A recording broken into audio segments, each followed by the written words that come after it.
தூய ஆவியின் பெயராலே ஆமென். பரிவிரக்கமுள்ள தந்தையே, உமது அன்பு திருமகன் ஆண்டவர் இயேசு கிறிஸ்து எங்களுக்காக வேண்டியவை எல்லாம் தம்முடைய பெயராலே உம்மிடம் நம்பிக்கையோடு கேட்குமாறு எங்களுக்கு கற்றுக் கொடுத்தார்.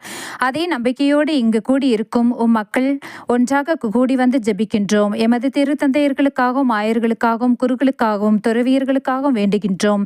திருச்சபையின் வளமைக்காக உதவும் வற்றாத ஊற்றாக இவர்களின் வாழ்க்கை அமைய வேண்டுமென்றும் நாங்கள் வேண்டிய வரங்களை பெற்றுக்கொண்டு அனைவருக்காகவும் வேண்டுகின்றோம். நன்றி கூறி உம்மை வாழ்த்தி போற்றும் நல்ல உள்ளத்தை எங்களுக்கு அளிக்க வேண்டும் என்று உம்மை இறைஞ்சுகின்றோம். நோயாளிகளுக்காகவும் திக்கற்றவர்களுக்காகவும் சோர்ந்திருப்பவர்களுக்காகவும் வேண்டுகின்றோம்.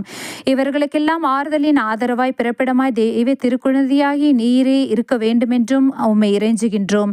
யார் யாருக்கு தனிப்பட்ட வரங்கள் தேவையோ அவர்களுக்கெல்லாம் உம்மை நோக்கி மன்றாடுகின்றோம். இவர்களின் எளிய விசுவாசத்தை ஆசிர்வதித்து தம் திருவுள்ளப்படி தெய்வ திருக்குழந்தை இவர்களின் விண்ணப்பங்களை அள்ளித்தருள வேண்டுமென்று ஆண்டவரே உம்மை நோக்கி மன்றாடுகின்றோம். ஆமென்.